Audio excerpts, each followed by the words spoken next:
How did your favorite NASCAR team do in 2024? We assign letter grades to all 15 Cup Series teams tonight on the Backroad.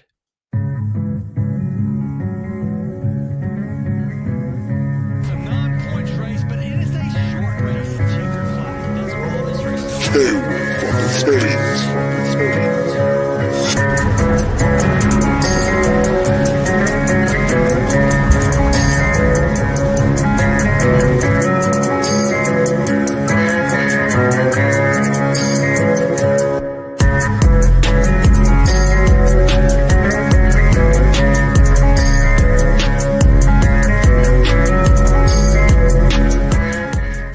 What's going on, everybody? My name is Elliot Hicks. With me is Seth Woolcock, and this is the Backroad. It's in between media's NASCAR betting and fantasy NASCAR show. We're in full off-season mode here, though. Phoenix is in the rearview mirror, and we are here to break down how the full 2024 season went for each driver. We're going to break down what's been a crazy week in NASCAR news. And guys, we have that off-season survey for you to fill out too. Go ahead and take a look at that. Yeah, the link to that in the description. Elliot, great to be back with you tonight, as always. The mantra, NASCAR never sleeps, it was in full effect this past week. We got dumped on a ton of news this past week right before the holiday. Also, a shit ton of futures that we're going to get to in another episode that'll be released next week, right before everyone's doing their traveling. But, I mean, when you and I were talking a couple weeks ago, like, what are we going to talk about this offseason? I think we'll stay plenty busy, my friend. Yeah, no doubt about it. The teams have certainly given us a lot to talk about. And of course, the season is so long, you can spend about half the offseason breaking down what happened last year and then you can get to the next season, previewing the next season, because the Clash, like we said, only, I think, 10 weeks away. So the offseason is certainly short. But we are going to take a look back at 2024, and we're going to take a look back at what has been an absolutely wild week in the NASCAR silly season news. Let's take a look in the rear view and break it all down for you.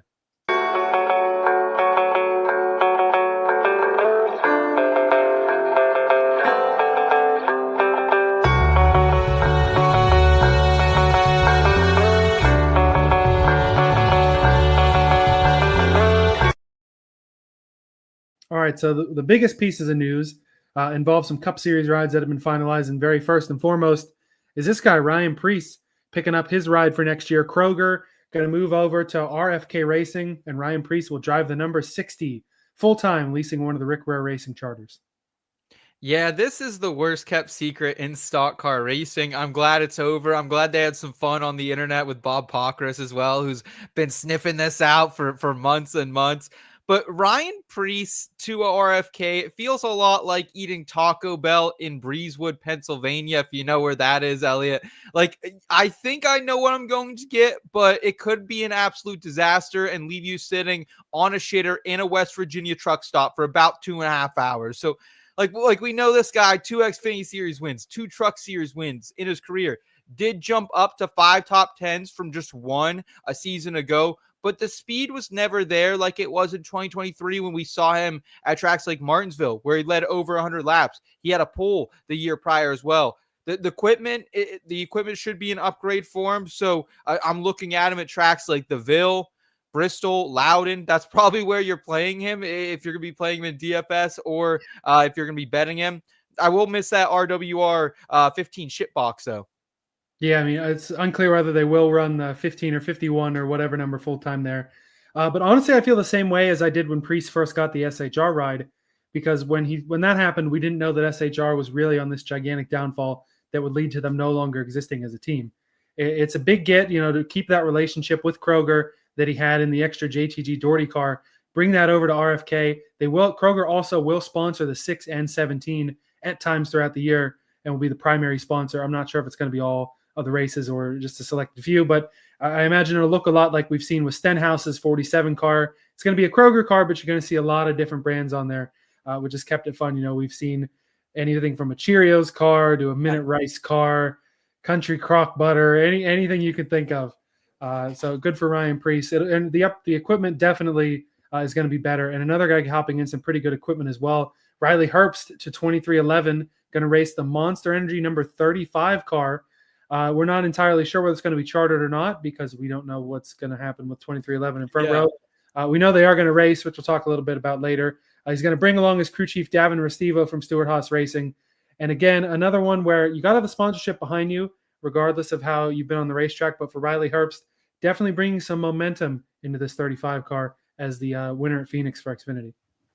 Yeah, man, like Riley Herbst, 3 wins and 5 Xfinity seasons running in top tier equipment full time. So not great. However, he did have some sick ass drives this past season, like at Indy, where him, Custer, Almirola racing very hard with each other. That was a great sight. And then at Phoenix, as you kind of alluded to as well, Elliot, everyone brought their best stuff that day. I was heavy on Custer. You were heavy on Gator. And hey, Riley ends up coming out with the W, kind of a Ross Chastain-esque run there for him. Does have 8 starts in the next-gen era, though, for the Cup Series. 2 top 10s, 10th and 9th, both at super speedways.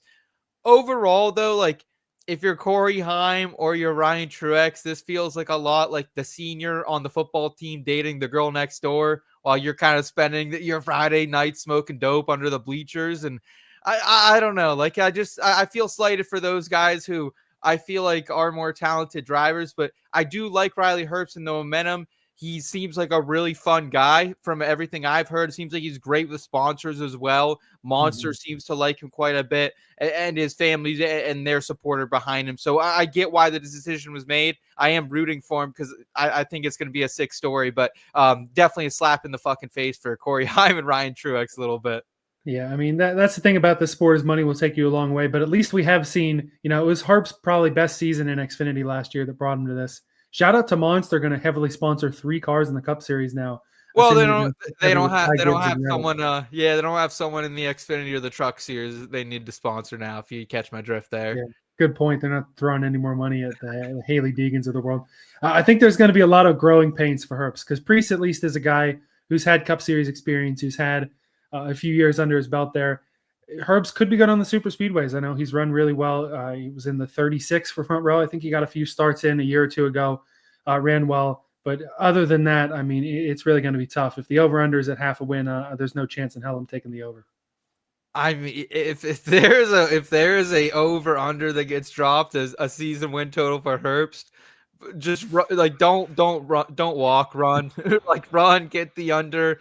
I don't care if I have to pay like minus 300. I will take the under. But I mean, you never know. Something crazy could happen. He is good at super speedways, and look out for tracks like Las Vegas, Phoenix. You kind of know which ones here. Texas, he's a good at Texas. Kind of these higher speed intermediate tracks are really where he makes his hay. So I'm excited to see it. But yeah, like we're probably expecting Tyler Reddick to probably be a top 8 driver again. Bubba Wallace be on the fringe of playoffs, and Herbst like top 23, top 25 would be like kind of an achievement, honestly. So yeah, good on him though. Like, I am happy to hear this, and just kind of weird timing though with everything going on in the NASCAR universe, Elliot. Yeah, no doubt about it. We'll get to some of those other happenings with a couple other silly season fill-ins that we have. Daniel Hemric going to drop down from the Cup Series to the number 19 Napa truck. Christian Eckes drove this for McAnally-Hilgemann Racing, Bill McAnally Racing, whatever you want to call it. Eckes drove this truck. Will be going up to Xfinity with Kaulig, ironically enough. Hemric dropping back down to the trucks. And this is the kind of thing that we want to see drivers like this do. Hemric was able to work his way up the ladder. He's had to kind of thread the needle a little bit. Went full-time Cup, down to full-time Xfinity, back to full-time Cup, now all the way back to the trucks. At the end of the day, it's a driver who knows what he's doing in a race car, really wanting to get in good equipment, show that he can win, which has been a problem for him other than one notable race in Phoenix a couple of years ago. Show that he can win and be dominant and eventually continue his racing career in whatever capacity. I mean, he could certainly be a truck guy for a few years and do really well, but regardless, an exciting move for a guy like Hemric to be in arguably one of the best 2, 3, 4, 5 trucks in the garage. This is a bettor's dream, Elliot. When we have these veteran, experienced drivers who can swallow their freaking pride a little bit and head down to a lower series, like when JHN dropped down, he was a great driver to bet on. That was before I feel like I was doing a lot of truck and Xfinity Series betting on the Reggie, but everyone I know was cashing JHN tickets, it feels like, for years and upon years. We did the same this past year with Eric Almirola. So, yeah, I'm going to be on the lookout for him heavily. I think this sick-ass accent Texas native is going to be very good in the Truck Series. Had 23.2 average finish this past year in Cup. I know it's not great, But when you think of the equipment he is in, that was still better than Zane Smith, Haley, Corey LaJoie, Harrison Burton, and only like 0.1 of a position worse than Eric Jones. He is the 2021 Xfinity Series champion. What was hot money that year? 15 top fives in 33 Xfinity Series races that year. Only Chandler Smith, Sheldon Creed had more this past year than that. So I think coming all the way back down to trucks, where he did run full time in 2015 and 2016, that was with NTS Motorsports and Brad Keselowski Racing. 30 top 10s in 46 races during that span, Elliot. That means if more weeks than not you were betting the top 5 number, you were cashing out for the season. That's a positive EV. My biggest question for him now, dropping back down, that was 2016, 2017, Elliot. We're 7 years removed from there. Can he be aggressive enough to win a shit ton there? Because as we know from the guy who was driving this truck the year before, you got to be aggressive to get dubs in the truck series. Yeah, you definitely do. I certainly don't think it's going to be a ridiculous amount of wins. I don't think you're going to see a Corey Heim-esque win total or JHN-esque win total out of the 19, but 2-3 wins and really hitting those top 5 numbers more weeks than not is definitely going to make Hemric really exciting to bet on in this truck. A guy who maybe won't be so exciting to bet on, but is notable to mention as well, the Hour Motorsports number 5 next year in Xfinity, going to be driven by Chris Wright, Pittsburgh native, FNB Corp, Pittsburgh company as well. So it's got the nice local ties there, but the racing ties maybe not the best. Another one of those guys that, he's had some experience, but hasn't been able to run a full season, I don't think, in any of the top 3 series. Had some truck starts, had a fair bit of ARCA starts, probably full-time there. A guy like Chris Wright, not necessarily someone that leaves a lot of room to make some money on, I don't think, in the betting market. Yeah, he's a Yinzer. He's a PA boy. Like the story, appreciate what he's done. But man, the fast pasta family buried this guy on the internet this week, Elliot. I don't know a ton about Chris Wright, but I know it hasn't been great on the track in NASCAR. Like you said, has never ran full time with anyone, so I think that doesn't help him at all. No top 10s, though, in 47 Truck Series races or 16 Xfinity Series starts. 28.1 average finish in Xfinity. That's running for teams like Sam Hunt, Jerry Brown, like not the worst teams. 25.6 Truck Series average running finish, running for our guy Al Neese, Young Motorsports, and then most recently TriCon this past year, where he had a couple starts for them as well. So I don't know. It's tough. Like I'm gonna hold the faith. I'm gonna hold the faith that, again, we got to support our fellow Yinzers, Elliot. But yeah, I feel bad for Alfredo, and I guess that's the business though. And shout out FNB. We appreciate you. Thanks for getting this kid a ride, man. Yeah, and that's the plus too, seeing companies invest in drivers like that. It'll give them a chance, because equipment that we saw Alfredo have some pretty decent runs in at times. So if Chris Wright is a driver that can hack into the top 3 series in NASCAR, we're going to see it this year. And for Alfredo, if he still has dude wipes behind him or some of that other funding, I'm sure he'll land somewhere, even if it's a part-time deal, which I know is not what a guy like Alfredo wants. He should be able to find a landing spot somewhere for at least a couple of races. Could you imagine Alfredo in a decent truck? Like, he doesn't need a world-stopping truck. Give him a decent truck. I don't know how many of those are still available, but oh man, I'm ready. I'm ready for that. I wonder if TriCon is still going to run kind of an all-star truck. Maybe the dude wipes money could get him a couple of races there and really put him in contention. Speaking of TriCon, Tanner Gray is coming back to TriCon for 2025. A guy who really was nowhere close to a championship favorite this year. I don't believe he was even that close to the playoffs. But a guy who's still learning. His brother Taylor has usurped him, ended up going to Xfinity full-time. But a guy like Tanner Gray, certainly some upside there. It's still a learning process, though, for him. We know he's in good equipment, though, with TriCon. Yeah, I like the Gray brothers.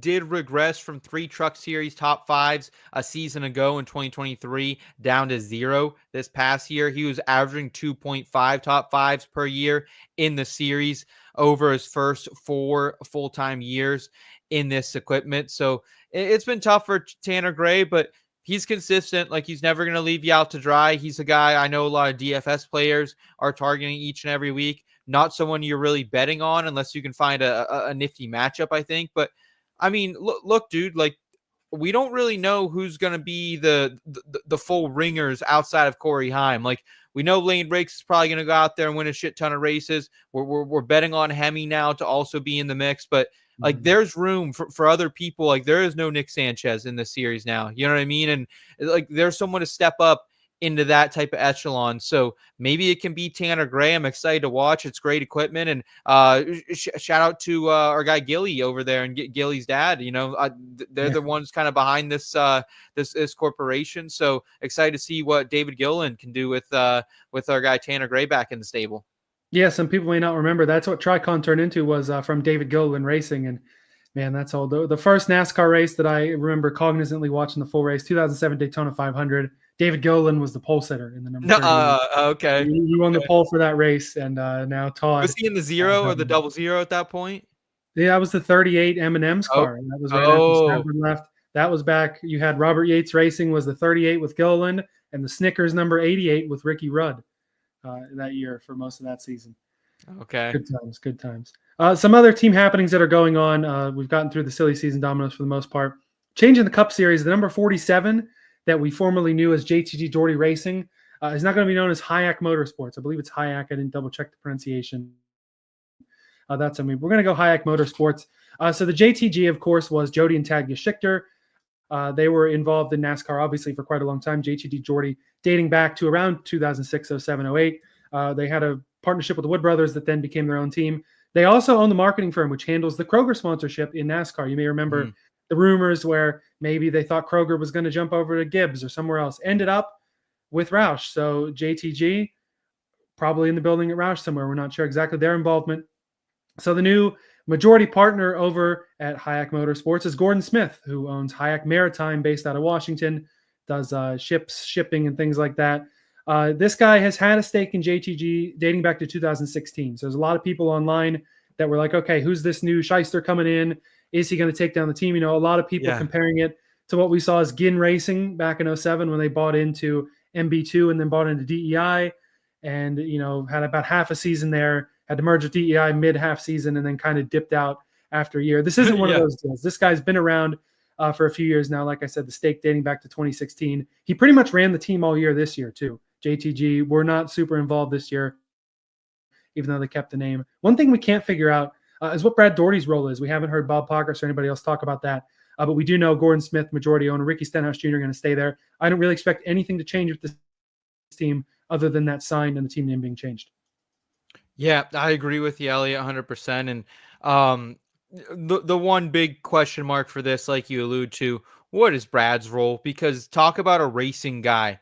Brad Daugherty is a racing guy. He's someone you want in your building. He's someone I want in my corner when I'm calling the shots as well. So Brad D, can we get him back in the building, please, and kind of figure out what's going on over there? And it's been a tough go, for this number 47 team losing their biggest sponsor. I'm kind of curious to see what kind of partnerships our guy Smith can bring in and to Hyak Motorsports. And I love how it's just like, I don't know if you saw how this initially hit the internet too, but it was just some guy who was like, yeah, I was driving past JDG today and I saw all this new branded shit out there. Like, God, love the internet and appreciative of that Jim as well. Yeah, shout out to you randos just driving around Charlotte where the race shops are and seeing what dirt you can pick up. Like somebody also put up a picture at the Stewart-Haas shop. They took down the Stewart-Haas logos and already put up Haas factory team on the front door. So shout out to those guys. That's a good point too. Sponsorship could be an issue for the 47. You probably could see Hyak Maritime on the car at some points, the self-sponsorship deal. We'll see how that works there. I'm sure at all the super speedways, you're going to see a pretty prominent partner on that 47. And as for Daugherty, if he doesn't stick around here, maybe his old NBA buddy Michael Jordan, he can get a stake in 2311 over there. Yeah. All right, so we were just talking about the Gillilands a minute ago. They announced Todd Gilliland is going to move over to the 34 car, the flagship car for Front Row Motorsports. Going to retain the Love sponsorship, which his dad David also had. He'll drive that flagship car over there. The other rumors for this team, we know Noah Gregson's going to drive one of the cars. The only source on this is some fan on the internet who apparently talked to Gregson. Who Gregson apparently told the fan he was going to drive number 4 over there at FRM. They may also take the Stewart-Haas number 14 as well and just wipe out the 38 for whoever their other driver is, rumored to be Zane Smith, but nothing official there yet as, of course, Front Row is involved in a bunch of other shit now too. But regardless, for a guy like Gilliland, we've talked about this before with him when they re-signed him before or around McDowell left. It's nice to see Front Row really buying into this guy, really buying into his career, continuing to stick with the Gilliland family, and watching Todd's career continuing to grow.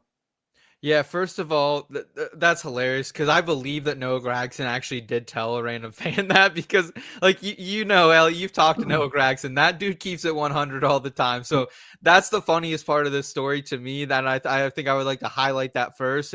But Todd Gilliland, he's been a guy. He made his doing in the Truck Series, got his way up to the Cup Series, and has improved every single year. Had a really good stretch going this past year. Kind of flamed out down the stretch though. So I'm excited to see what he can do. And it's a wholesome story when he's in that number 34 car. And will be running a very similar scheme to what his father did as well. And, that's one of the cool nepotism things that NASCAR can bring a little bit, I guess.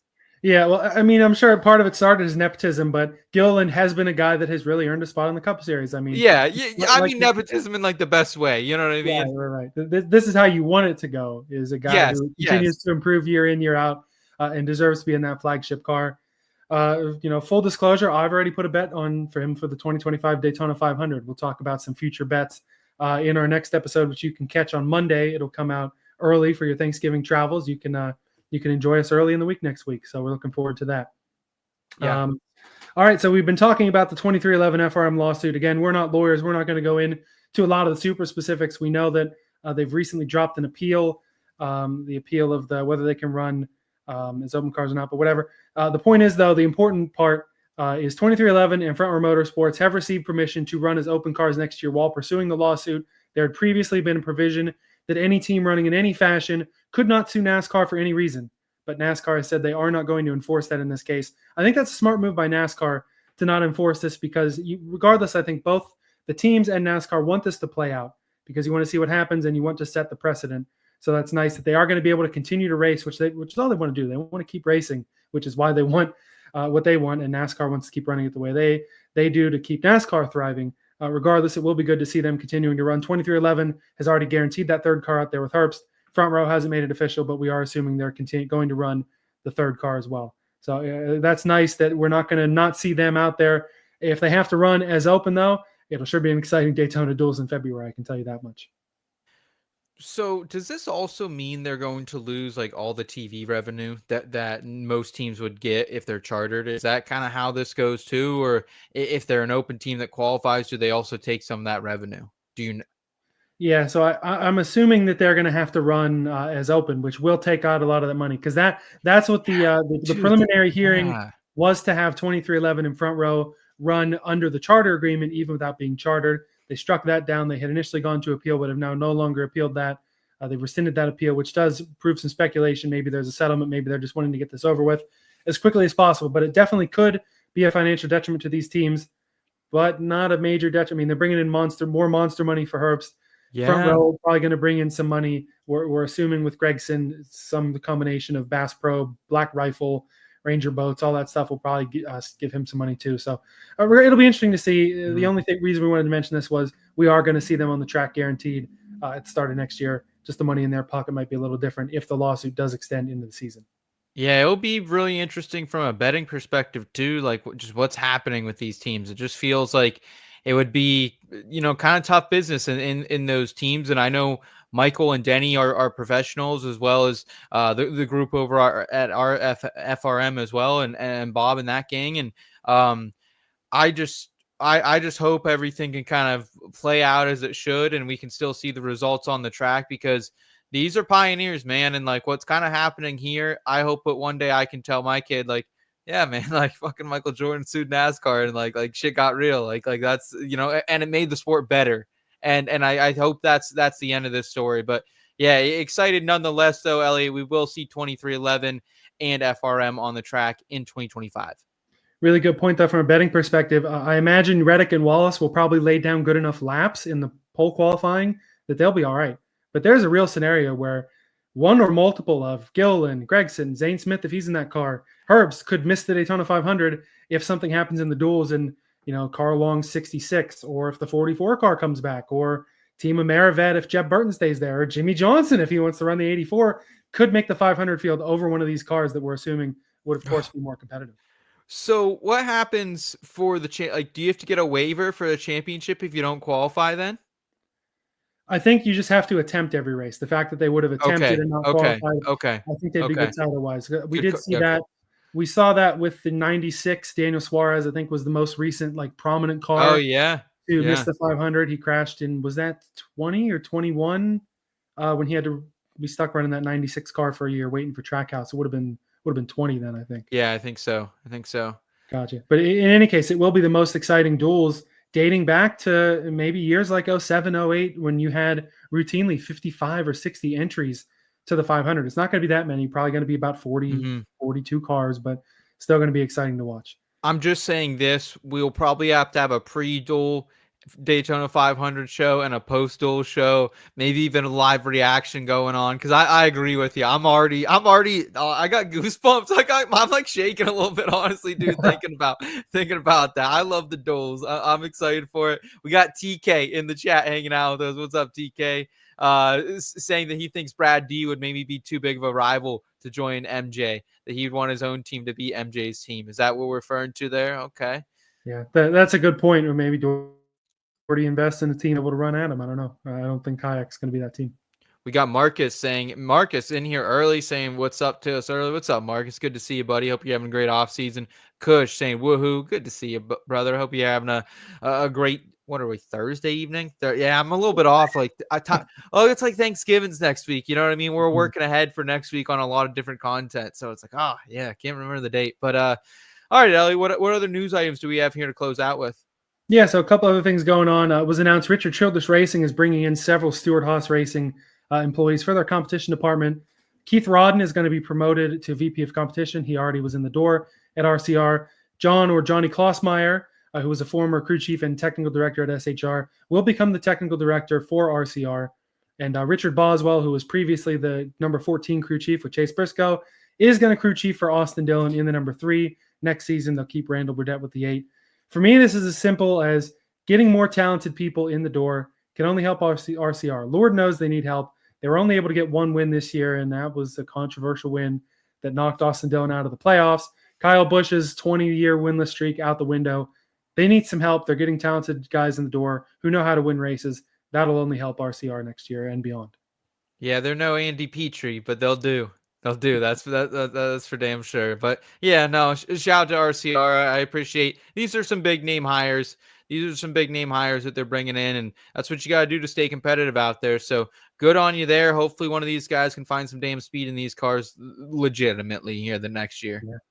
Lord knows they need it. Good shot for RCR. Something exciting to watch that doesn't involve NASCAR. Joe Gibbs Racing is going to allow their drivers to run dirt races and other races if they so please, with permission, of course. They had been the real sticklers on not letting their guys run dirt stuff. Christopher Bell, of course, a big dirt guy, hasn't been able to run it in a couple of years. I think Bell, one of only 2 guys ever to win like 3 Chili Bowls, something like that. Guys who are super talented. Chase Briscoe, of course, moving to the 19 next season, said this was discussed with him when he was in talks to join JGR. Hey, do you think this dirt racing benefits you? Do you think it makes you a better driver? Ty Gibbs has shown interest in dirt racing of late. So I feel like this is something that really can only help JGR as long as you're careful and as long as you don't get hurt like we've seen other drivers do. Get hurt on the dirt and miss cup races. That's not what you want, but it definitely can help guys. I mean, we see Kyle Larson go kick everybody's ass at a high limit race on Tuesday and then go win the Cup Series race on Sunday. So if he can do that, I feel like he can only help some of these other talented guys. I'd love to see a study on this. Like, does it help? Because I think it does. I think when you get, and especially like, how cool is that for the average race fan that's going out to their local track and, hey, I get to go out here and I'm going to see Kyle Larson. I'm going to see Christopher Bell. I'm going to see Chase Briscoe run tonight. You know, that's just awesome. And it's great that so many different drivers of different disciplines are kind of coming together. And the dirt, like we don't have a dirt track in NASCAR, rightfully so anymore, at least on the Cup Series level for the time being. And but this is at least great that Joe Gibbs is like, hey, like, let's loosen it up here a little bit. Let's loosen up here a little bit. So I like getting with the modern touch on this one. Yeah, and that's a really good point too. It does help the dirt racing world and the local racing world. You know, a guy like Dale Earnhardt Jr. running at Florence this weekend, going to bring a lot more eyes to that race. Not a dirt race, but an asphalt late model race back in that good old Bud 8 car. Yes, going back to the last couple news items here. Speaking of Dale Earnhardt Jr. too, the Prime TNT booth that we're going to hear this summer, they're going to do both of these, both the 5 on Prime and the 5 on TNT. Adam Alexander, who of course did Xfinity for the longest time and trucks on Fox, Cup Series with TNT back in the day. He'll be the play-by-play. Dale Jr. will be a color guy, and Steve Letarte is going to be out there for most of the schedule because he's apparently going to do the 10 summer races, and he's going to stay with NBC doing that whole last fall schedule. He's joked, I've got 2 kids in college, man. I need all the work I can get. Regardless, we already know Junior and Letarte have the good chemistry. Adam Alexander has been one of the best in the business for decades now. This will be good to watch for some of the 10 most exciting races that we'll see in the summer, including, we won't get to hear him at Pocono, but for the other races, it'll be nice to have these 3 gentlemen saying the way for us. Yeah, man. I mean, Steve Letarte, Dale Jr., we know the history there. It goes back a time or two. They've had great chemistry on all the Dirty Mo products they do, as well as what they had been doing on NBC for the last couple of years. So home runs there. Adam Alexander, I think he's a dog. I think everyone can say that. Like solid. I will say, I was secretly in the back hoping, do you think they run out Marty Smith to just call the race? I know maybe Marty Smith's still involved, maybe a pit road report or something like this. Mm-hmm. I was kind of in the secretly back of my head thinking, we might get a Marty Smith play-by-play or something like that. So Adam Alexander will do, though. And good on Prime, good on TNT. I'm very excited for this group here. Turner does it right, man. They always when they do shit, they do it right. And that's why I love their entire group over there. We know this is one of those groups, Elliot, who's really been critical to NASCAR's development and coverage over the years. So great to see them back, and couldn't think of a better 3 guys other than Marty Smith to be a part of this. Well, hey, seeing as they're willing to work with other networks, maybe if a guy like Marty Smith wants to be a correspondent or a pit reporter or something like that. Of course, ESPN works a little differently sometimes than your other broadcast networks, but could be something he could do. I mean, Marty Smith also, if he didn't have what he has at ESPN, and he's also such a big college football SEC guy, really talented there. If that weren't the case, maybe we would have seen him jump over years ago to a more NASCAR prominent seat. But regardless, guys like Marty Smith who are down to earth NASCAR guys too. Anyway, we'll have him, I feel like. So we love you, Marty. We love you, Marty. Appreciate you, bud. Shout out Marty Smith. A couple of small stubs left for the end of it. Parker Retzlaff going to leave Jordan Anderson Racing, making that official. Pretty decent season there in that 31, but apparently moving on to hopefully brighter futures for him, because he showed some speed. Showed some speed in times when other people were unhappy with him too. 4th place finish at Daytona in the fall. This reportedly not a deal where Chevrolet's kicking him out. Just a deal where Retzlaff's going to hopefully move on to greener pastures. I mean, yeah, he's got gunk, right? Is that the sponsor that he's rolling around with? It's one of those. Yeah, I think it was called Funk Away or something. Oh, like maybe that. Okay, sorry. You're close. You're close. Similar vibes, similar colors, but yeah. I'm glad this at least reportedly wasn't one of those situations where you disobey manufacturer orders, you lose your ride. But I mean, Retzlaff a fucking weapon on Talladega and Daytona every single time. So I think you could at least get him somewhere, somewhere there. And if you're an Xfinity team, maybe he gets you a win on one of those super speedways. That's really Parker Retzlaff in a nutshell right now. But good young driver. He's feisty too. I've seen him want to throw hands a couple times. Yeah, no doubt about it. So Cup is mostly settled, of course, but still some things to shake out for Xfinity and truck rides. Last but certainly not least, Rackley War Truck Series team with Dawson Sutton behind the wheel. They had previously been operating out of Tennessee, where they're based. They're moving their racing operation to North Carolina. They're going to be in the hubbub of it all now. Very rarely do we see teams work from outside that North Carolina bubble. Rackley now moving into that bubble. We've been optimistic about Dawson Sutton in the past. He made you a good bit of money a couple of months ago there at Kansas, Seth. So this will just make them all the more competitive, ideally. Yeah, 100%. Glad to see Kevin Harvick and his son involved with the team. You know how I feel about Dawson Sutton and everything he's got going on. Cashless, our longest ticket of the season, so I appreciate him for doing that. But yeah, this is a good organization, man, and this is this is the next chapter for them. And like every business going through a next chapter, it's exciting, and I'm really looking forward to seeing what they do.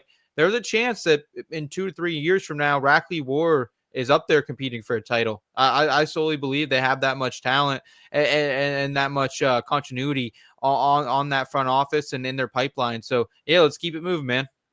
Yeah, and they've had drivers who know what they're doing. You can argue talent with some of these guys. They've had Josh Berry in there before.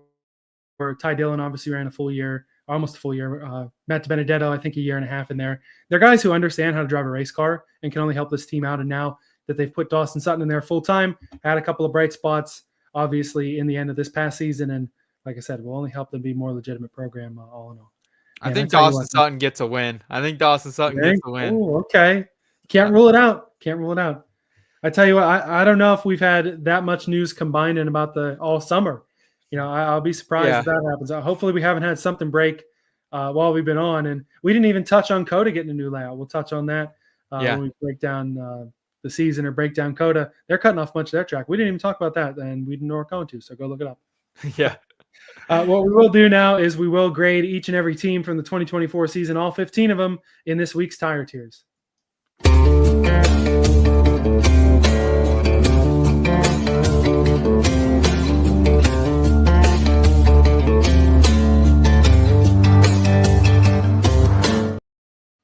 So we've got all 15 of our teams that put out full-time efforts this year, and we're going to rank them for you. Letter grades A, B, C, D, and F on the board.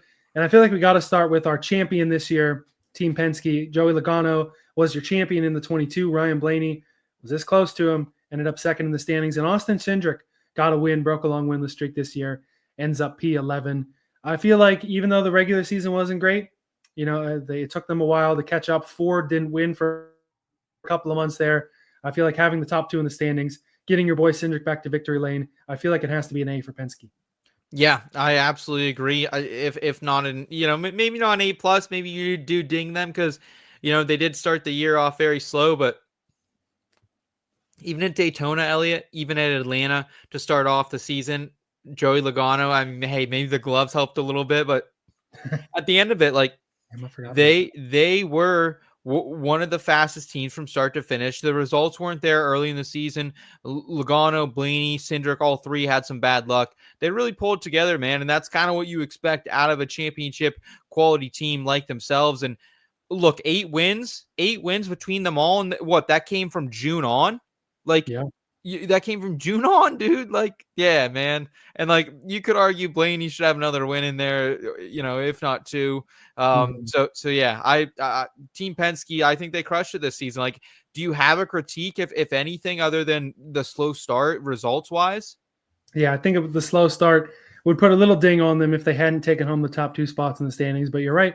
They get to 8 wins. It wasn't the prettiest season for Logano. Wasn't the prettiest start, even though it was a Ford thing all in all. But I don't think it's enough to take them away from an A, and I would probably even give an A+ because they have mastered this playoff format 3 years in a row now. They've been the champion with the next-gen car. Yeah, agreed with you there. And we are still the minority on the internet that is giving them their flowers, and we'll continue to do it, man. I don't care. We're there. Who else do you think belongs in the A tier, if anybody, my friend? That's a good question. The next team up on the list here is Hendrick Motorsports. They had 4 in the top 9 this year. William Byron leading it with 3rd in the standings and 3 wins. Kyle Larson, 6 wins on the year, but ends up 6th in the points. Chase Elliott broke his winless streak, ends up 7th. Alex Bowman did the same, ended up 9th. It was a typical Hendrick year. Every driver got a win. They all looked really competitive at times, but I almost want to rank them a B just because their end goal every year is to win the title. They only had one guy in the championship 4. It didn't work. And their season really slowed down outside of Larson. Because outside of Larson's wins, Byron didn't win after April. And so it was a year where they kind of started hot all along. And then they really didn't, they weren't nearly as spectacular down the stretch, cost them the title. I don't think it's an A year. I think it's probably a B for the HMS crew. Yeah, I'm probably with you, unfortunately. And like, there's part of me that wants to give them a B+ because they were a weight inspection away from having 4 drivers in the round of 8. Like that's brilliant. But yeah, like Chase Elliott outside of Homestead and outside of Martinsville, he was pretty much a ghost down the stretch. He wasn't really around. He popped his head up at Watkins Glen and a couple of super speedways here and there. But Larson, one of the most disappointing round of 8s I've ever seen from any driver. He was set up so perfectly for that. He's a beast at Homestead. He's a beast at Martinsville. He's a beast at those styles. Las Vegas, he dominated that in the spring, man. So like the round of 8 is where they get the B. And also the fact that, hey, you had one freaking driver come into Phoenix. You should bring him that guy everything you fucking got, because we heard from Jeff Gordon in the early off season when talking to Dale Jr. Hey, when we lose, we're already, the day we left Phoenix, we started working on Phoenix for next year. It wasn't Yeah, good enough. And they weren't even really in that race, in my opinion. no, I mean, they definitely were not. Reddick almost made him look better because Reddick was even further behind, but it was a Penske dominated Phoenix race. The Yeah. stat I was trying to pull out of my head earlier was outside of Larson, of course, who carried the team. And for Larson, any year that's not a title has got to be a disappointment. After Chase Elliott won mid-April, I think it was at Texas, the only non-Larson win that they had the rest of the way was Bowman at Chicago, and that was a big-time strategy win. So it was not the best year, certainly for the other three drivers, at least wins-wise. Consistency, Byron kind of had a summer slump. Chase was Chase, race winning speed kind of wasn't there as much as we needed it, and that's been the case with Bowman for his entire career, not having enough race winning speed. So for Hendrick, I think B is a fair grade. They weren't terrible. They didn't accomplish their end goal by any means. Yeah. And hey, they're out here to freaking win championship trophies, man. So, yeah, decent season overall, but got to keep it moving, got to keep improving until, for next year. No doubt about it. A team that we know is going to be changing for next year, 2311 Racing, adding that extra car. Bubba Wallace, he was 18th in the points, wasn't able to get a win, only 6 top 5s there. Tyler Reddick, Championship 4 driver, ended up 4th, got 3 wins on the year. It's kind of tough to place them because I know that they want to get Bubba in the playoffs. I know he definitely wanted to win. But there were times this year where Reddick looked like, regular season champion, really looked like the most dominant driver in the field at times. It's come to think of it, I don't know why I'm questioning it. I feel like it is an A season overall because of the breakout of Reddick for 2311. Oh, that's a tough one. That's a tough one, my friend. I mean, you are right. You are right. But, and especially, I guess you could say amid the controversy, just with everything that was kind of happening with the team. So, yeah, I would give them an A minus if we're getting technical here. That's, I would say Penske's an A plus. I give 2311 because, hey, their goal was to be competing for a championship within 3 to 5 years. They accomplished that goal. They want to next win a championship. They got a lot of work to do in that Phoenix race. I'll tell you that right now. They had speed in the spring, but that speed doesn't always translate to the fall race. And that was kind of like he wasn't really in that race at all. He had that one restart where I think he bounced inside of the top 5. He made an aggressive play on the outside. That was awesome to see. And that's kind of Tyler Reddick in a nutshell, right, Elliot? Like that's how he got his way into the championship using that type of move. But Bubba Wallace needs to be qualifying for the playoffs. I don't know what's going to happen there next season. Booty Barker out, new crew chief in. Excited to kind of see that unfold. But Bubba Wallace, the first 2 months of the season, Elliot, was a top 8 car in speed. And I just don't know what happened to that speed. I felt like mid-race they just couldn't adjust. And they would unload one of the fastest cars of the weekend. And they come out to finish 12th. Yeah, I am intrigued for Bubba because he's getting the crew chief that was on the Christian Eckes number 19 truck last year. So definitely a guy that's been able to show speed there.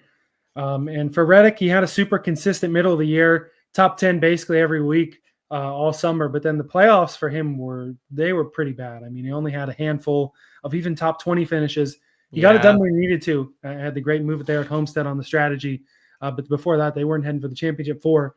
And it, it just was not the end of the year they wanted, not the beginning of the year or the whole year they wanted for Wallace, but still a success for 2311 this year. Agreed. Next team on the list, Joe Gibbs Racing. I feel like you're going to hear me talk the same way as they did about Hendrick. I feel like because they didn't win the title and they were shut entirely out of the championship 4, it can't be an A season. I feel like a B probably for Gibbs. Hamlin and Bell both had 3 wins on the year, 5th and 8th in the points there. They all made the playoffs. Truex ended up 10th in the final points. Ty Gibbs 15th, but we've talked ad nauseum about Truex's final year. He was on the boat half the time. Ty Gibbs, okay start, okay middle, pretty crummy end. He's still got work to do there. I feel like for Gibbs, I'm giving them a B. I'd almost be tempted to do a C, but they did have all 4 cars make the playoffs. They all looked really good at points. I think it's a B year for JGR. I think a B is generous. I really do, Elliot. I think a B. Look, let's look at it this way. This is top tier equipment. And they had 2 drivers not win a race who Martin Truex Jr. has the absolute capability to win a race. So does Ty Gibbs. Something's off there. Also, we got already if we can start even doing a 2025 list, throw him in fucking F because what James Small out there, just absolutely ripping Truex, before he even gets out, enough time to get out on the water and just ripping about, not having continuity in the building. there were some fundamental issues going into this season and throughout this season. I mean, damn, we saw Eric Almirola get suspended in the Xfinity series for a fight with Bubba Wallace in the building, allegedly. And realistically, yeah, Hamlin got 3 wins, but the last win we saw in person at Dover. And also when Bell won what? Bell's last win was New Hampshire in the summer, and then he didn't win again after that. Yeah. He was shot out basically the entire second half of the year. And he had speed, man. And he had speed. And Truex, he gets bounced early. Ty Gibbs gets bounced early. No, it's a C, dog. It's a C from me. No, I think you're right. That's a really good point. And that was, I mean, you could tell James Small never really got along with Truex the same way he and Cole Pern did. Assuming Pern will come back to help out with Truex at 2311 for the race he's going to run there. That will certainly be a lot better. Good luck to them in the future with Briscoe, but that is a good point. James Small not looking the best there with those comments. Yeah, it's a tough look. And look, dude, I mean, you're a top tier organization. You need to get at least one car in the championship for. That's your goal. And tough circumstances, they're a wall ride away from it, probably logistically, but yeah, let's gather back up here and, try again in 2025. Yeah, a lot of work to do there for sure. Next team up on the list is Trackhouse with Chastain and Suarez. Suarez 12th in the standings and Chastain 19th. They both got a win this year, but only a handful of top fives. I feel like Trackhouse is a team that has made big regression the last year or two. I maybe a C because they both won, but I'd almost be tempted to put them in the D's this year. A team that was a few hundred feet away from a title. Suarez was able to get the win early. Didn't look ultra super competitive in the playoffs. Did advance out of the first round, but didn't last much longer. And then Chastain completely missed in the playoffs. Even though he had one of the more consistent years, 14 top 10s, certainly not bad. But again, for a guy to go from second in the points to out in the playoffs to then 19th in the standings out of the playoffs, not ideal. Yeah, I agree with you there. And to me, I was thinking about this one in the shower today, Elliot, honestly. I was like, where would I honestly put Trackhouse Racing? And I think they're a C+ because you were 100% right. Ross regressed fully. Like 14 top 10s is fine, but he needs to be closer to 20. He needs to be in the high teens for what this team is capable of. I would put them I would go above Joe Gibbs Racing, I think, just based on what they have, but that's the technicality there. Regardless, though, I think they also got really unlucky, dude. They got lucky at Atlanta. That was lucky as hell, but they also got unlucky at Atlanta too. Ross wrecked out of Texas when he had a great shot of winning that race. William Byron punted him in that race. Yeah. He also got punted, I think, by Byron on the Daytona 500 second to last lap as well. So I just think they got pretty unlucky. They need to still find more consistency. That's the issue here, right, Elliot? It's consistency. I mean, Ross is out there running fucking 30th at Homestead, not because he's banged up, not because he has a bad setup. They just didn't have it that day. They just didn't have it. Those days can't happen if you're going to be a championship caliber team. So that's why I think it ultimately is a C. Yeah, I'm okay with a C, and I'm okay with putting above Gibbs. You're right. For what they have, definitely worth going above there, but still they're looking for improvement. A team that also was looking for improvement, and I think did that this year, RFK Racing, Ross Fenwick, Keselowski. Brad, 13th in the standings. Finally got back into the win column at Darlington. Not a great playoff, though, for the year. 9 top 5s, 14 top 10s. Chris Buescher got the win at Watkins Glen. Great in points this year, but was probably the unluckiest driver in the garage. Could have had 2-3 wins taken away from him for this, that, or the other. Ended up the best non-playoff driver in the points. 6 top 5s, 15 top 10s. For me with RFK, it's a B or a C for sure. I'm almost tempted to go with a B here, but I could certainly argue for a C. But I think overall, good year for RFK. They are continuing to move forward and rebuild Roush Racing from what they were a couple of years ago, which was not so great. Another team who I felt like got really unlucky, right? And Chris Buescher, as you allude to, could have had multiple wins and had what you and I both considered one of the drives of the year, as we talked about that on our award show last week. And look, it was tough, man. Keselowski, how many times was he in position to potentially win at a super speedway and would just get a little too reckless? I think that really cost him. And where'd the speed go down the stretch for Kes? That was kind of my biggest question mark, is because there's a point, Elliot, where you and I were looking up in early summer and we said, holy shit, Brad Keselowski's legit title contender. And then there's a 20-1 I remember floating out there for a championship future that you could have got down on if you wanted to. And I considered it very heavily in August. I'm glad I didn't, because ultimately it didn't come to fruition. But they both won a race. They got the monkey off their back. 14 top 10s for Keselowski and 15 for Chris Buescher. Like, that's just a little bit below Hendrick tier. So like that's really good for what Roush was just a couple years ago, man. Right? Yeah, I agree. I think, did you say B or C there? Did you give him a letter? Yeah, I would say my B minus, like a B minus, I think would be solid. Yeah. Eric in the chat saying Seth out here hiding from Steelers game. Yeah, don't let me know what's going on, or Elliot. We did not realize the Steelers were playing until about a week ago. We're like, well, we've been doing Thursdays all off season, so we'll just keep it rolling. But yeah, hopefully the Lurs are doing well. I'll of course watch that back later on. Yeah, I don't have any spoilers either, but I might have to look here in a little bit. I'm not like Seth. I can't go back and watch a game or a race 5 hours after it ended. Not for me. Yeah. Next up, another. Or go ahead. No, I was just saying, what other teams we got here? Yeah, so now we're starting to drop a little bit. I don't know how many more super passing grades we're going to give as we go on the list. Stewart-Haas Racing in their final year, they were able to get a win with Briscoe at Darlington. He ended up 14th in the points. He was not headed that way, though. 3 top 5s. He was the bright spot there. But for the other guys, Noah Gragson ended up 24th in the points. Brian Preece 26th. Josh Berry 27th. None of them won. Only a handful of top 5s and a handful of top 10s between them. I feel like if it weren't for that victory at Darlington, they'd be an F. I'm okay giving him a D just because of that. And we did see, Preece got a top 10 there at the end of the year. At Homestead, we saw a good run from Gregson in the spring there for 3-4 weeks. Berry had his bright spots also.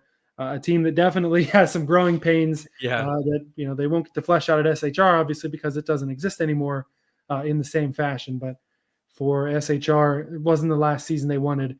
Even though they did technically end up with that victory, I think that really brightens what was otherwise the end of an extraordinary downfall from what they were, having 4 in the round of 8. I think was that 2018. Mm-hmm. Not feel like this is a really tough grade, because it's like, what do you base this on? Do you base this on the SHR we once knew? The 2020 SHR, the early teens SHR, or is this based off the circumstances? Because I think for what was given to them, these teams fought extremely hard. And to see Josh Berry with 4 top 10s is actually shocking, because I felt like that's another guy who just got pretty unlucky. Like, he was having really good runs. There were races, man. There were multiple races on the short tracks in the middle of the summer where we thought, is Josh Berry going to win this? And Noah Gragson, surprise top 5s all over the place, or top 10s, all over the place. Had a great run at Dover when we were there. Las Vegas, his home track, he shows up a bunch of other places.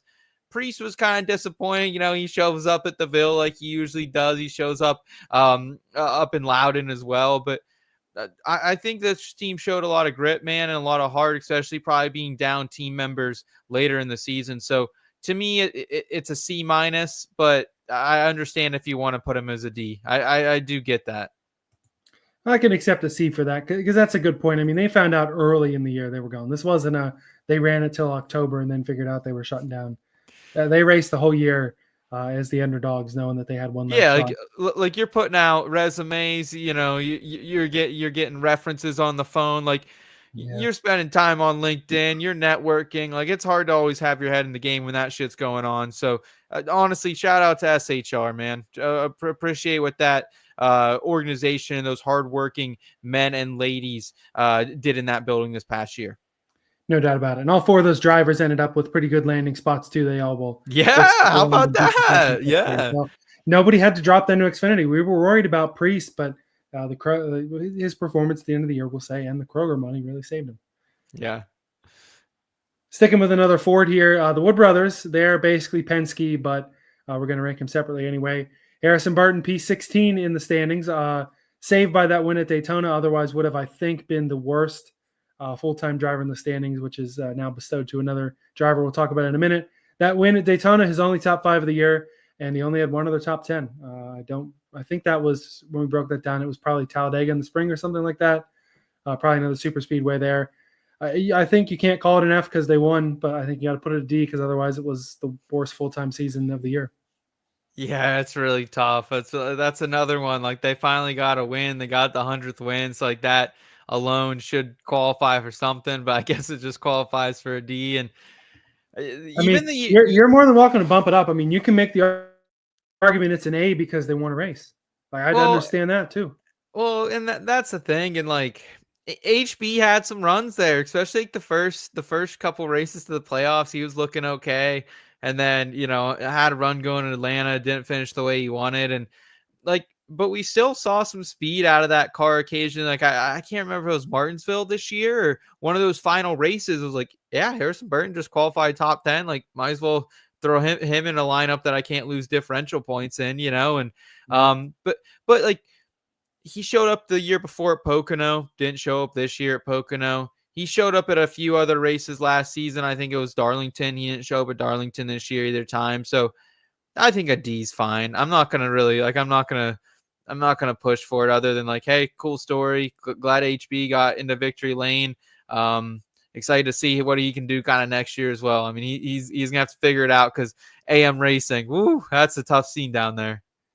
Yeah, but I mean, they're a team that they've had their growing pains, and maybe they're ready to come out on the next side there with Harrison Burton. And I think the Wood brothers with Josh Berry in that seat. I mean, it wasn't the best year for Berry as we just talked about, but definitely a guy that I feel like has slightly more, definitely more seat time behind the wheel of stock cars with all his late model experience.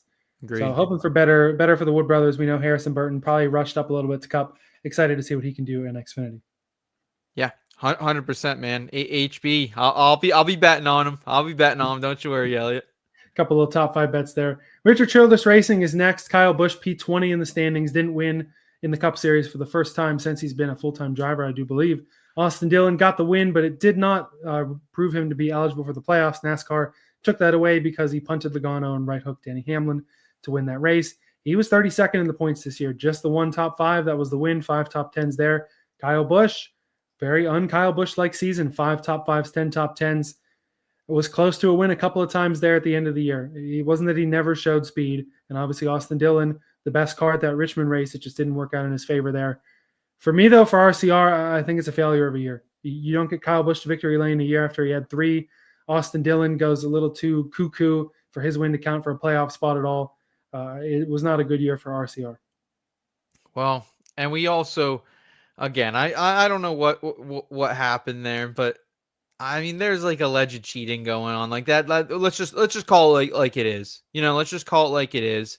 And so that win doesn't matter to shit in my book, and the fact that what he kind of did to Logano on top of that. So yeah, man, it's an absolute failure. Yeah, I can't. I know we've been disagreeing on a lot of these grades, but I think they are an F, man. Like they had to fire a guy, Andy Petrie, in the middle of the season. I mean, and really, like Kyle Busch could have won in Atlanta earlier this season. He could have won at I believe that was Daytona in August when he was pushing as well. And yeah. I think he had one other race right there that he was pushing. Darlington.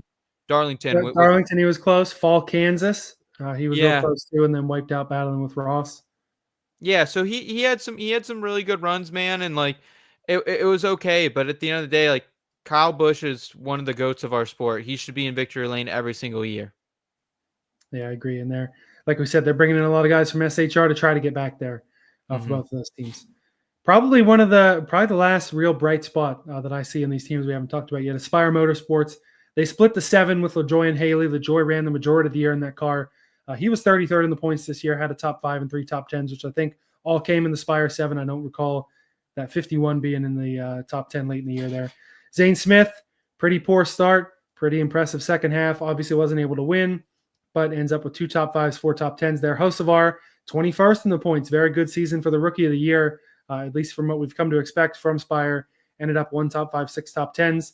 For Spire, I'm almost tempted to put them in B territory just because they're a team that really has made the shift from being bottom of the barrel shitters to a team that now with Michael McDowell coming in there, Haley full-time and Hocevar off the rookie of the year, a team that we're expecting to potentially contend for wins and to be on the playoff bubble. Yeah, dude, I honestly think this is one of the most impressive teams we saw all year. And like, shout out Carson Hocevar. This kid is fast. This kid is one of the fastest drivers we've seen I think, rise through the ranks, and his speed backs up why he did so quickly. And 6 top tens, there was a chance where at Watkins Glen, where both him and Zane Smith are running top 5. Are you fucking Yeah. serious? The Glen, like the Glen's like not, that's a legit road course. Like this is one of Yeah. our traditional road courses, one of our most hollowed grounds of turning left and right in stock car racing is up at the fucking Glen. And these boys showed up. And not only did they show up there, Zane Smith went on a fucking run down the stretch, man, after almost winning at what was that, Nashville? He almost pulls out the win, following Had, Logano. had Logano not pulled out a ridiculous amount of fuel saving there, that ended up being the key to winning the title and getting him in the playoffs, that could have very easily been Zane Smith win, and nearly almost was, even with the fuel saving. Yeah, I mean, honestly, like the most disappointing car was the 7, and that's why I think like you can't throw him in A, because the 7 was kind of dog shit before Haley got there, a little less dog shit when he got there, but still kind of lackluster. And Yeah, I mean, it really felt like after they did that swap, both those cars were cursed. I feel like they both had mechanical failures you didn't see, a couple of wrecks you wouldn't normally see from those guys. You don't see the trades very often, and that could be a very good reason why. we just need a stronger start from this team next year, right? Like we need stronger starts from these 3 cars, and they got some different drivers for next year as well. Well, you know, Haley's sticking around, and then Michael McDowell, I think he'll bring a great veteran presence to that team. But yeah, give him a B, man. Like I would say outside of, I mean, outside of freaking 2311 and our top team there as well. I think they're right behind there. Like I mean, it's just been excellent. Yeah, good point. I'll bump them up there a bit because they don't have the same sort of, well, we did well, but we didn't quite do well. They Yeah. did well across the board. And like I said, they're going to be a team that's going to be exciting to watch next year. Mike, we were just talking about McDowell, his team, Front Row Motorsports. McDowell, P23, Todd Gilliland, P22 in the points. Kind of a typical Front Row Motorsports season. Neither of them able to win. Gilliland didn't make the top 5. McDowell did twice, and only a handful of top 10s apiece there. Probably a D year for Front Row. It was tough because we knew McDowell was leaving very early in the year, so that definitely affected how the 34 team ran. And in terms of the 38, just another growing year for Todd Gilliland. 4 top 10s on the board. It felt like he ran a lot better than that, for sure. Definitely had a lot more top 10, top 5 caliber runs that didn't pan out. It still wasn't their best year, though. Weren't able to get a win, but not a terrible year. Maybe even a C, probably a D for them in my book. Yeah, it was tough, man. Because like when we went to Pocono, I remember Todd Gilliland was like one of the drivers who had the most top 20s in a row or something crazy like that. Like Yeah. he was running, he was gunning throughout that earlier part of the season. I remember there was a point at some of those super speedways early on in the season where Todd Gilliland, like you were looking out and he was leading 40 laps a race at some of those super speedways, and just Good really point. didn't carry that speed through. And down second half for him, and I'm sure part of what Front Row was going through legally, along with 2311 there, probably didn't help him a lot. But you know, Michael McDowell kind of checking out of the building, and you know, we kind of heard some rumblings that he wasn't getting all the information that he needed down the stretch. So I'm sure that contributed to kind of this downward season for him as well. But yeah, like they're gonna have speed, but we need to see more out of being a top tier Ford equipment team over there. So hopefully they can get it done here in 2025. It's going to be a tough road ahead, though, potentially being an open car. Yeah, it could be tough. Definitely an uncharted future there for Front Row. But I think you're right. The stats on paper definitely don't reflect some of what we did see, especially out of the 38 team, which I think bumps them up to a C in my book. Yeah, I'm okay with that for sure. We got JTG Daugherty Racing next up. We, of course, now we find out JTG and maybe Daugherty not really even involved that much this past year. Stenhouse, P25 in the points, was able to get the win at Talladega in the fall. Otherwise, only 3 top 5, 6 top 10s. I feel like we've seen better from JTG, and maybe that's just kind of being put in my brain from him winning the 500, being a playoff car last season. But honestly, the top 5, top 10 numbers, probably his average finish too, seem kind of right in line with what we've come to expect with this 47. I don't really know where to place him here, somewhere in these middle tiers. Yeah, I mean, I think you throw them at the end of the C's, right? You know, I think it was very C season. Like they got a win, and honestly, like kind of learning more about maybe what was happening in that building this season makes that a little bit more impressive. And Ricky Stenhouse was kind of driving for his life earlier in the season, was wanting a new contract extension. He'll be back next season, which is great. And hey, he got a win, dude. 6 top 10s. Like that feels like a Ricky Stenhouse here, right? Like, he's going to show up at the super speedways. He's going to be fast as fuck at Talladega. He's going to have some runs at Daytona as well. And Bristol, common for Bristol. Those types of tracks are really where we see Ricky Stenhouse do the most damage. And I do agree with you, Elliot. Like, usually, like, I remember in 2023 when he was coming off the Daytona 500 victory, I felt like he carried that momentum into a couple more races, and we saw him competing for top 10s at the intermediate tracks. We didn't see that as much from him this year, and maybe now that, they're rebranded and refocused a little bit up on the top of the organization, that can kind of trickle down and bring more speed to the racetrack each and every week. Yeah, it'll be interesting to watch. But yeah, get in the win. If you get a win, especially for a guy like Stenhouse that is not guaranteed to be an every year winner, you can't call it a failing season at all for JTG. Agreed. Legacy Motor Club, though, I think you can call it a failing season for them. John Hunter Nemechek was the worst full-time driver in the points this year, 34th. No wins, no top 5s, 4 top 10s. I saw a stat. I didn't get the exact number. I think it was he only had somewhere in the ballpark of 15 lead lap finishes all year. Had the most DNFs, I think, in the Cup Series. Just a year that didn't work out for him, and I feel like it's just as much the equipment as it is the driver, because we know Eric Jones is a damn good driver. He was P28 in the standings, just 1 top 5, 2 top 10s, both of those coming on super speedways, even for the 43. I know that they're still in a case where they don't have the affiliation. They're building their notebook, but I feel like it still has to be a failing season for Legacy.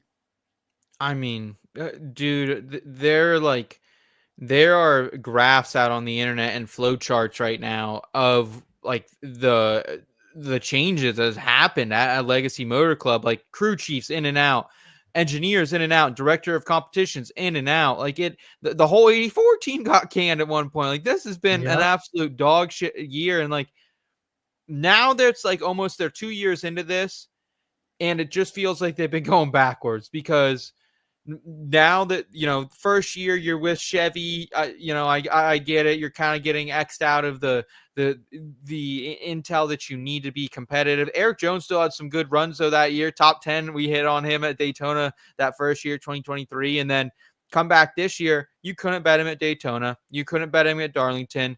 JHN, he had a good start to the season. I think he had 2 top 10s to start it out. You were like, oh, look at JHN. Like, he might be a fucking guy here. And no, not at all. I mean, so bad down the stretch.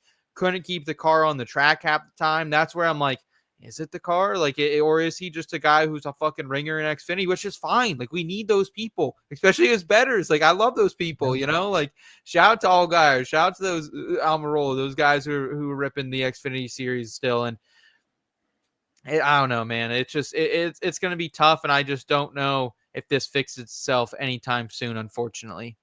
Yeah, you're right. A lot of people in and out the door. They are bringing in more people as we speak. Even I think Travis Mack was announced to be the crew chief for the 42 recently. Another news item we didn't talk about. He's a guy who's been around too, though.